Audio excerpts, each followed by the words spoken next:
So we've spent 2 weeks already. This is our third Sunday teaching about biblical hospitality. And I have given it a definition. I'm going to go to that in just 1 second. But first, I just want to ask the question. I'm going to give you an example. I want to ask the question, is this biblical hospitality or not? I've had this experience a couple times, like on vacation. I've gone to like a place on vacation where I'm thinking right now of this time I was in Miami, and I was walking around this street that was just packed full of restaurants. And as you walk past all these great looking restaurants with outdoor seating and everything, there was like one right after the other. Have you ever been to a place like that? And as I walked by, they had a host standing outside. And that host was like, please come look at our menu. Please, we want you to come in. Please, just take a second. Can you smell the food here? Doesn't it smell good? And have you ever, I don't know if you've had that experience, but you would walk by one and they would be trying to get you to come in. And then you'd walk by the next one and they'd be trying to get you to come in. Is that hospitality? Not so much, right? Maybe a little bit in our culture. But we talked about last week some of the ways we kind of have an anti-hospitality culture. And one of those was that it's conditional. So often our hospitality is conditional. And you know, when you walk past a restaurant, why do they want you to come in? You're like, well, they want you to come in because they're going to make money today. They need to make money, so that's why they want me to come eat with them. And what separates biblical hospitality from our cultural hospitality is so often that very thing, that it's completely unconditional. I think back, I was just trying to rack my mind for different stories as to prepare for this series, and one that came to mind that I didn't think of as hospitality right away, but the more I thought about it, I would answer the question, yes, this was hospitality. That I had, when I was young, I don't know, in middle school, I went to visit my grandparents. It was really cool. I got to go stay with them for a week. It was so much fun as a middle schooler, like being with my grandparents, and just like me, it was a really fun week, and they'd always make it really fun. And when I would go stay with them, we would do all kinds of activities, but sometimes it would get a little boring, and some days we didn't have so much planned. And we went to church one Sunday, and that Sunday there was a pastor who came up to us, and he said, introduced himself, and he was like, what do you have going on this week? And we were sharing, and he was like, why don't we grab some lunch? He was talking to me. Why don't we grab some lunch sometime this week? And I never had a pastor sit down with me like that before. At least my dad's a pastor, so not counting him. And we sat down for lunch, and I had like a crumpled up like $5 bill in my pocket, and I was going to try to pay for my meal. He paid for my meal. We sat down, and he's like, what's God been teaching you lately in your life? And I'd never had anybody ask me that question before. And I can't tell you his name. I can't tell you like anything else about him, but I had a great time just getting to hang out with somebody older that like spent some time with me, who said, why don't we share a meal together? And that made a huge difference for me. Was that hospitality? I think so. John Varghese sent me a little note this week from a devotion that he had been reading. In the devotion, it talked about a couple who owned a restaurant in Alabama, except what made their restaurant unique was that they don't charge for meals. That sounded crazy to me, right? And so specifically, they cater to senior citizens, and people can come and enjoy like the experience of a restaurant, but they don't have to pay anything unless they want to. There's like a donation box. And they said sometimes we find nothing in there, sometimes we find a thank you note, sometimes we find $1,000.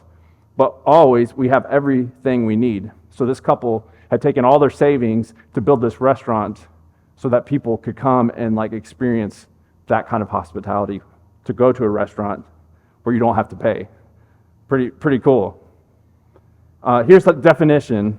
That sounds like hospitality, right? Here's the definition of hospitality that I gave in week 1 and week 2, and let's put that on the screen. Making space in both our homes and lives to welcome others, both believers and strangers, the way that Jesus has welcomed us. There's a lot packed into that, but that's a basic definition, that we make space in our homes, in our lives, and around the table. That's kind of what I'm getting to today. We're going to talk about hospitality around the table today, making space in our homes and lives and around our tables to welcome others, both believers and strangers, the way Jesus has welcomed us. Greg Hale just texted me a little while ago. He said he'd been thinking about the sermon. And Greg, I liked how you added to our definition, without expecting anything in return, solely for the glory of God. We could kind of keep adding to this definition. I was trying to make it simple, but that's a great addition. Thinking, I'm not getting anything from this. It's completely unconditional, right? All right, so here's what I'd like to do today. We're going to talk about hospitality around the table. And I gave those initial examples because hospitality so often does happen around the table. And I would like for us to look at 3 stories in the Scripture. And all 3 are going to have a common thread of what hospitality entails, what biblical hospitality entails. And you're going to see this kind of in each story, at least what I found. I found 4 key insights from each story, and I want you to see them in all 3, okay? So we're going to have to go pretty fast to get through 3 stories. The first is in the book of 2 Samuel. 2 Samuel chapter 9, I invite you to look there with me. If you have a Bible, you can turn there. Again, we have some Bibles on the rows if you'd like to grab one, and then we'll also put the text on the screen. But it's always good to look at a Bible right in front of you. In the book Making Room, Christine Pohl says, a shared meal is the activity most closely tied to the reality of God's kingdom, just as it is the most basic expression of hospitality. I want you to listen to this for a second. A shared meal is the activity most closely tied to the reality of God's kingdom, just as it is the most basic expression of hospitality. Something so simple, yet so profound. Who likes to eat in here? All of us, well, most of us. I see almost every hand. And so maybe this is my favorite week, actually, because I love to eat. In fact, if you want me to show you hospitality, I will show you where we can go get a good meal together, okay? Another author, Carolyn Steele, puts it this way: few acts are more expressive of companionship than the shared meal. Someone with whom we share food is likely to be our friend or well on the way to becoming one. Meals are so simple, yet they carry extraordinary meaning. They reveal our relationships. They signal welcome and embody love, right? Okay, so 2 Samuel chapter 9. Here's David. He's just become king over Israel. You might be familiar with him, but maybe someone you're not so familiar with is a guy who shows up in this story named Mephibosheth. In verse 1, let's start there. David says, is there still anyone left of the house of Saul that I may show him kindness for Jonathan's sake? David's best friend was Jonathan. He had been killed in battle. Now he had taken the throne of his father, of Jonathan's father. And so David has stepped in as king, not because of his heritage as a son of Saul, who was the former king, but because God had placed him on the throne. And essentially, this is what made the relationship so unique between David and Jonathan. Was here's David and Jonathan, and they should not be friends because Jonathan knew David was going to be on the throne that he was supposed to be on as the son of King Saul. And yet here's David, after Jonathan's death, saying, is there anyone else still left in the house of Saul? And then go to verse 3, where Ziba says to the king, there's still a son of Jonathan. He is crippled in his feet. This is verse 4. The king said to him, where is he? And Ziba said to the king, he is in the house of Machir, the son of Ammiel, at Lo Debar. Then King David sent and brought him. Keep reading over to verse 6 now. And Mephibosheth, the son of Jonathan, son of Saul, came to David and fell on his face and paid homage. And David said, Mephibosheth. And he answered, behold, I am your servant. And David said to him, do not fear, for I will show you kindness for the sake of your father Jonathan, and I will restore to you all the land of Saul your father, and you shall eat at my table always. And he paid homage and said, what is your servant that you should regard for such a dead dog as I? Then look at verse 13. So Mephibosheth lived in Jerusalem, for he ate always at the king's table. Now he was lame in both his feet. Imagine, if you will, if there was somebody out there who could destroy your whole life, right? They could take down your whole life. Your family would be crushed. Your job would be taken away.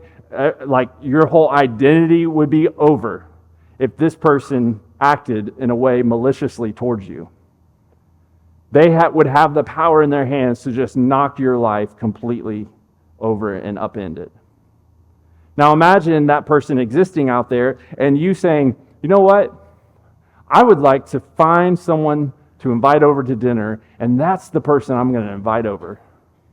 And not just invite him over for dinner, I'm going to just let him live in the king's house and enjoy all the riches of being in the family. And that's what David does.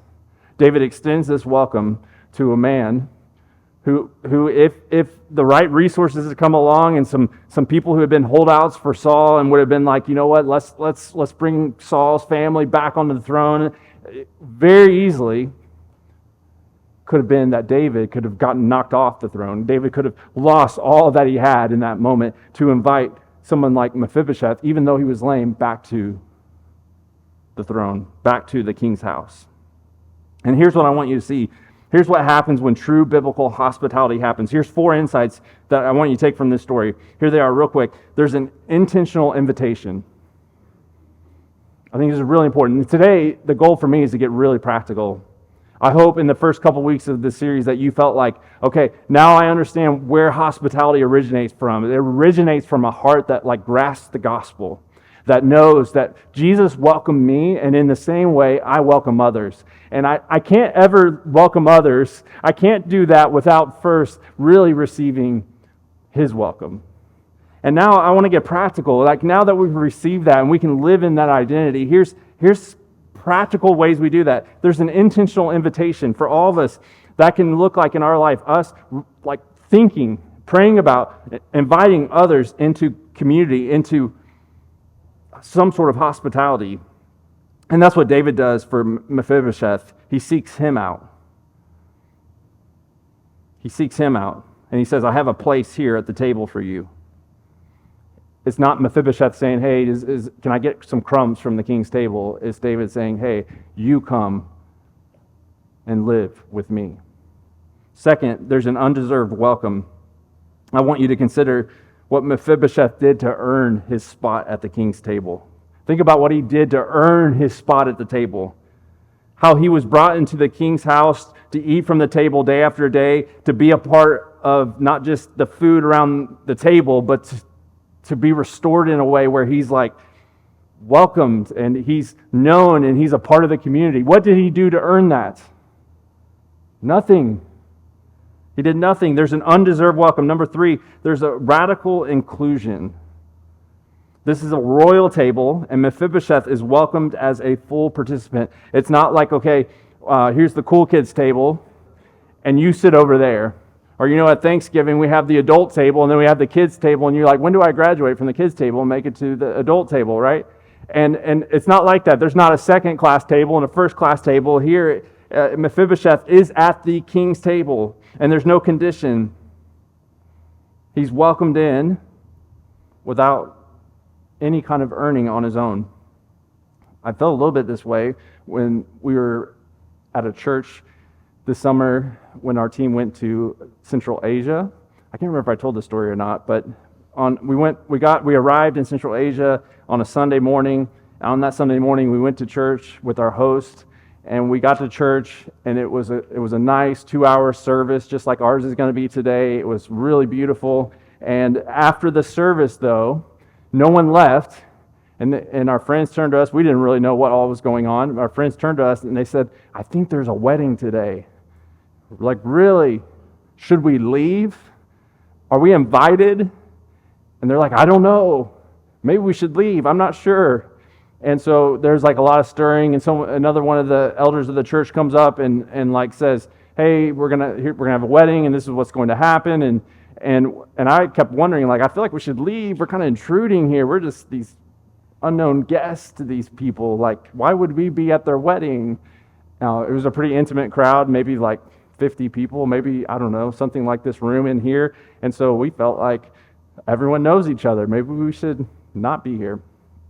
But very quickly, we found out from the family who were getting married that they said, please stay. And so we stayed, and next thing you know, we're being, we witnessed the ceremony. They start feeding us. They ask us to be on the dance floor, and we're partying with them, right? And here's this moment where, for whatever reason, they looked at us and they said, we're going to include you. Isn't that always nice to be included? It's always nice to be somewhere and for someone to say, yeah, you're here. I want you to be here with us. And we experienced that, and I hope that you experience that in our church. I hope that you extend that as a person, that there's a radical inclusion in our biblical hospitality, in our biblical welcome of others. Number 4, there's a restored identity. This always will happen around the table in biblical hospitality, because when Mephibosheth comes before David, he's not just being invited to dinner, he's being restored. David says, is there anyone left in the king's household? I want to bring you back. I want you to feel what it's like to be around the table right now, and not just to eat and have your physical needs met, but for you to feel the dignity, not to be an outcast, but to be welcomed here. You will always eat at my table, David says to him in verse 11. So he's no longer defined, Mephibosheth's no longer defined by his weakness or his circumstances. He's defined by his relationship with the king. Isn't that good? As believers, we're no longer defined by our weaknesses and our deficiencies. We are defined by the relationship with the king. So, at the table, there was an undeserved welcome, a radical inclusion, restored identity, and there was an intentional invitation. Really, those are 4 very important parts of hospitality, and you see it in that story. There's another story I want you to look at and see it in, and that's in Luke 7, so turn there next, to Luke chapter 7. In the Gospel of Luke,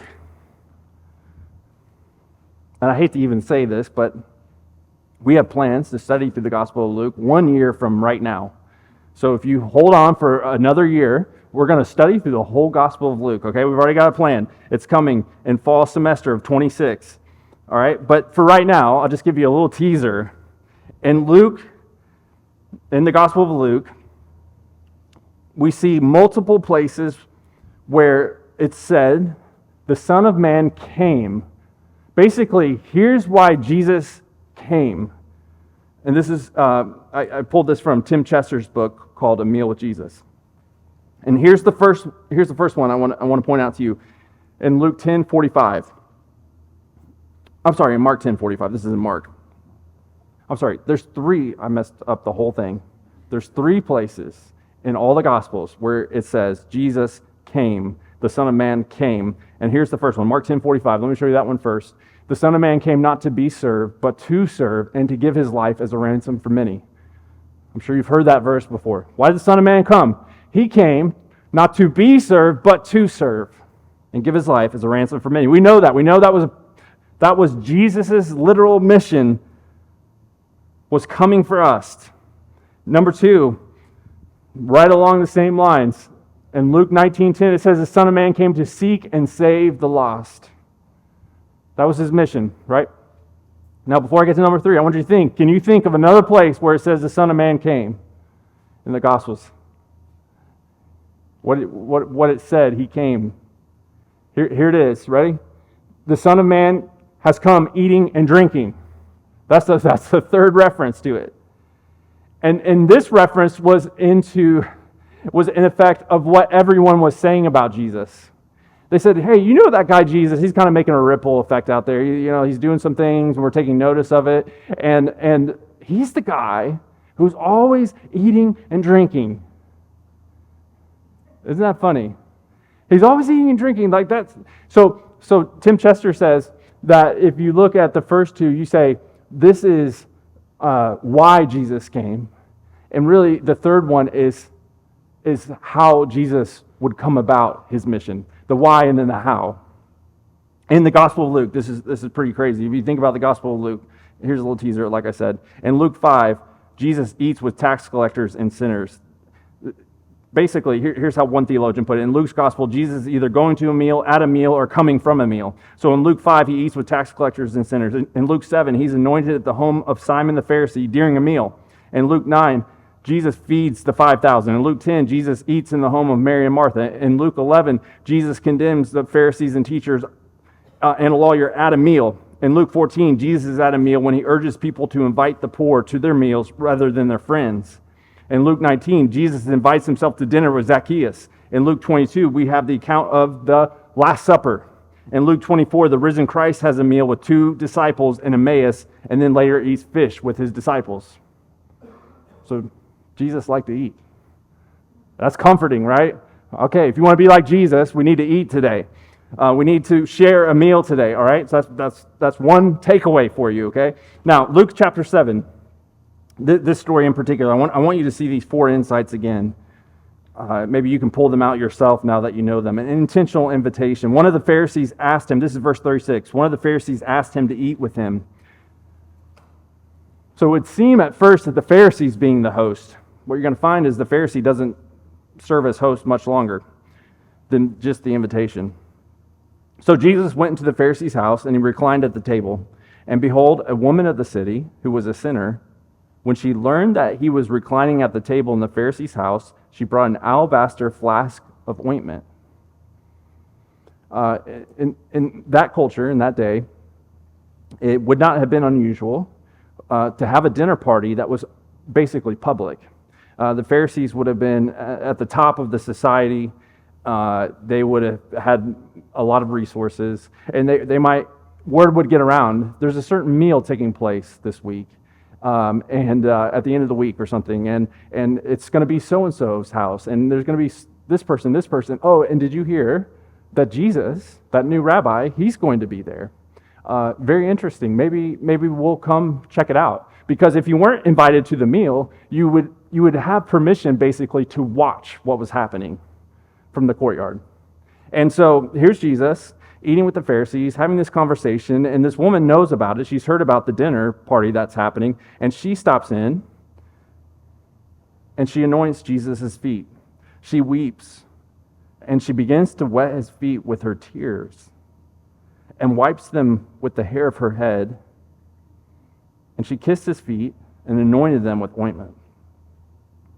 Now when the Pharisees who had invited him saw this, he said to himself, if this man were a prophet, he would have known who and what sort of woman this is who is touching him, for she is a sinner. And Jesus answering said to him, Simon, I have something to say to you. And he answered, say it, teacher. A certain moneylender had 2 debtors. One owed 500 denarii and the other 50. And when they could not pay, he canceled the debt of both. Now which of them will love him more? Simon answered, the one, I suppose, for whom he canceled the larger debt. And he said to him, you have judged rightly. Then turning toward the woman, he said to Simon, do you see this woman? I entered your house, and you gave me no water for my feet, but she has wet my feet with her tears and wiped them with her hair. You gave me no kiss, but from the time I came in, she has not ceased to kiss my feet. You did not anoint my head with oil, but she has anointed my feet with ointment. Therefore I tell you, her sins, which are many, are forgiven, for she has loved much, but he who is forgiven little loves little. Here's these same 4 insights again. There's an intentional invitation. This time, though, it's sort of upside down because Jesus is invited to be the guest. But as the guest, he ends up playing the role of the host. And then the uninvited guest ends up really hosting. There's an invitation that Jesus makes to this woman that it's okay for her to wipe his feet. And second, you have an undeserved welcome. This is the part I love. Jesus says, Simon, you don't offer me any hospitality, but this woman, she has not stopped offering me hospitality. She has not stopped welcoming me. Again, she plays the role of host ultimately in this situation. She's the one who's wiping Jesus' feet. And Jesus points out, like, look, you're a terrible host. Isn't that funny? You're a terrible host, Simon. And here's this woman who's shown us what true hospitality looks like. Full of attention, affirmation, and forgiveness. But she didn't earn that welcome. It was given to her freely by Jesus. Number 3, there's a radical inclusion. Again, the first thing they point out is that she's a sinner. And for Jesus, she says, please come in. And there's a restored identity. This woman's identity is restored, not defined by her past as a sinner, but by the forgiveness and love she now receives from Jesus, right? So those 4 parts, you see them again: intentional invitation, undeserved welcome, radical inclusion, restored identity. All right, one more, and then we'll be wrapping up, okay?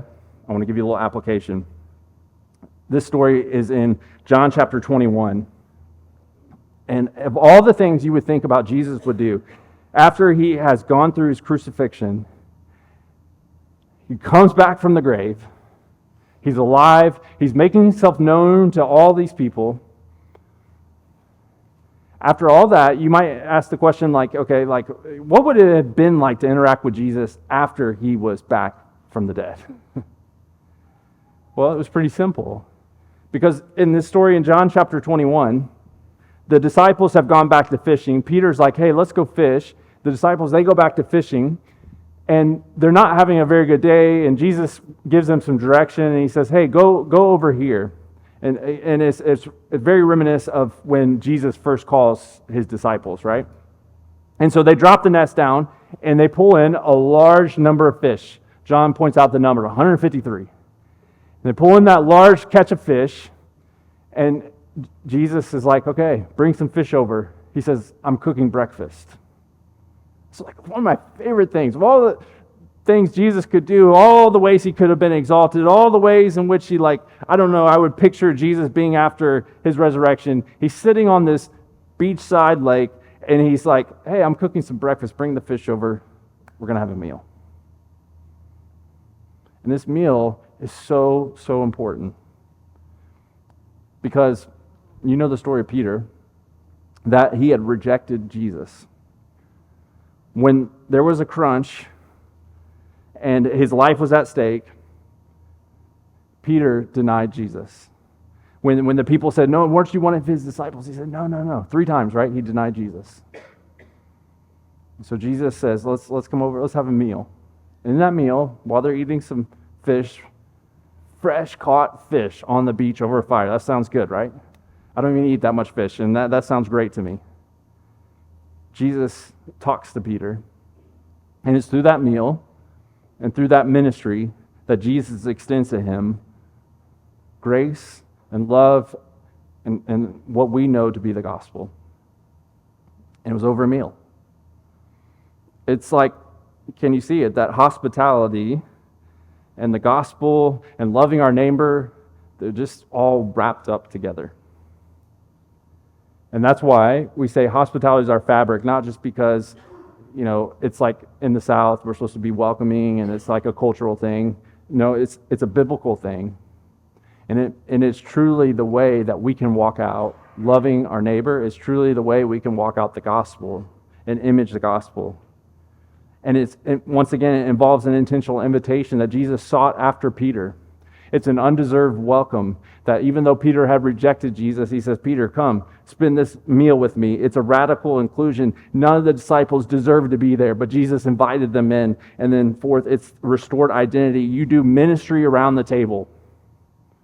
That identities are restored and people are brought back to life through the time we spend at a hospitable, biblical table. So here's the application I want to give you, right? I want to give you a 2-part application. I'm going to take the first 2 parts, those first 2 insights. When you think about an intentional invitation, you think about an undeserved welcome. Here's the first part of the application. It's really, really simple. Really simple. Offer intentional and prayerful invitations to people. Do we do that? If you're a believer, are you offering intentional and prayerful invitations to people you meet? We think that like somehow it's going to happen by accident, and it won't. You'll have to, in some way or another, if I want to practice biblical hospitality, I have to figure out how can I be intentional and prayerful about inviting someone into that. Just like Jesus showed with Peter, just like David did with Mephibosheth. Here's some practical ways to do that. Start with your immediate neighbors. Who lives on your right and on your left? Who lives above you or below you? Do you know their names? Have you invited them over for coffee, for some tea? I hope as believers, we would be able to say, I know all my neighbors. That's like very basic, simple way for us to be hospitable as believers. So just start with that. If you haven't done that, start with that. Who has God brought into your path that maybe he's new? In this room, we hope that somebody who shows up here, you might hear one of us say, would you like to grab a coffee or lunch or spend some time together? That's what walking out hospitality is. Who has God brought into your path? Maybe just that you met at a bus stop, or you met in a class, or you met who's new at your work. Welcome them. Prayerfully, intentionally invite them into some kind of relationship where you just, again, share coffee, share tea, share lunch, share dinner. Bring them into your home. Bring them, I don't know. You get it from there. I'll let you take it from there. Number 2. Number 1 can be great, and it can be good, but it won't really be meaningful unless we do number 2, and that is to make the table a place of ministry.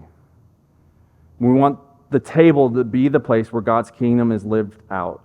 And, that's that radical inclusion and that restored identity that happens so often around the table. Right? If you're invited in somewhere, I think about Mephibosheth being invited to David's table. How does that make you feel?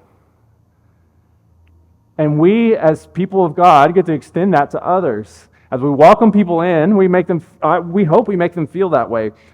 That around the table, we can ask questions, we can listen, we can give them, that restored identity that makes them feel loved and cherished. Tim Chester puts it this way. He says, many people love the idea of church as a community. They're like, oh, that's a great idea. We should be a community. But when we eat together, we encounter not some theoretical community, but real people with all their problems and quirks. The meal table is an opportunity to give up our proud ideals by which we judge others and accept in their place the real community created by the cross of Christ, with all its brokenness. It's easy to love people in some abstract sense and preach the virtues of love, but we're called to love the real individual sitting around the table. Right now, it's very theoretical, like, yeah, let's invite someone to coffee. This would be great. This sounds awesome. And let's have tight community as a church. We so love that idea. But when we actually sit down and do that, what we're going to find is, that person, I don't like that they do that. Oh, they're different than me. They're not my person. Right? We're going to run into that. And in that, we go to the gospel and we say, that's how Jesus could have felt towards us, and he extends his welcome to us regardless, because he loves us, despite all the ways that we should not be loved. Again, here's some ways you could walk this out. As you're around the table, as you're sharing a tea or a coffee or a lunch or a dinner or a breakfast or a snack, share your story. Share your struggles. Be vulnerable. Invite people who might otherwise be left out. Invite someone new to your family meal. Host a neighbor. Welcome a friend who normally sits alone. Pray more than just at the beginning of your meal. Spend another moment in your meal praying. Here's an opportunity for us to walk this out. This is when we thought about this being one of our values. We said, how is just like a way we can build that into our rhythms? And so we started something called house fellowships. Okay, we start those here in a couple weeks. We did it last year. We took the summer off formally, and now in the fall semester starting, we're kicking those back off. On Tuesday nights, our college students meet for house fellowship. They share a meal together, and they hopefully are loving and caring and encouraging one another, going through the Word together. On Monday, Wednesday, and Thursday nights, we'll have 3 other house fellowships meeting. This is our chance to share a meal together, get in the Word together, encourage one another, to do this right here, to invite others into this, and around the table, make it a place of ministry. That's what a house fellowship is, right? It's like a house church, basically, and we come together, and if you're in that group, you just know we want to know your story, we want to know what's going on, we want to know each other, and we're going to share a meal, and okay, you get the picture. We'd love for you to be a part of those. We have signups open right now, so jump right in to a house fellowship. Monday, Wednesday, Thursday night, and then Tuesday for college. So there you go. All right. That's my plug. I want to think now about communion, and I want to kind of think about how all that we've talked about leads us very easily to the table of communion. The meals in the Bible are a huge deal, right? It's Adam and Eve taking fruit that they shouldn't have taken, that cast them out of the garden and away from the presence of God. And it's like God says one day, that meal that disrupted the whole world, there's going to be another meal where I'm going to make it all right again. And it's the marriage supper of the Lamb. And before that, though, there was a Passover meal. And the Passover meal, it was the Israelites saying, we're going to remember how God saved us by eating this meal together. It's going to remind us of the night before he brought us out of Egypt. And then when Jesus came, before he died and before he offered salvation through his death and sacrifice, he says in the Passover meal, I want you to remember this meal through the bread and the cup. The bread symbolizing my body and the cup symbolizing my blood. Meals are a very important part of the whole Bible. And today we want to invite you to the communion table. I'm going to read another quote here from Tim Chester. He reminds us that hospitality will lead to collateral damage. Food will be spilled on your carpet. You'll be left with clearing up and cleaning up. Your pantry may be decimated, but remember that God is welcoming you into his home through the blood of his own Son. The hospitality of God embodied in the table fellowship of Jesus is a celebration and sign of his grace and generosity, and we're to imitate this generosity. The bread and the cup that we're going to take here at the communion table reminds us of just how generous Jesus is in his hospitality towards us. That us being welcomed to the table and us taking that bread and that cup reminds us of how much he sacrificed for us to welcome us into his family.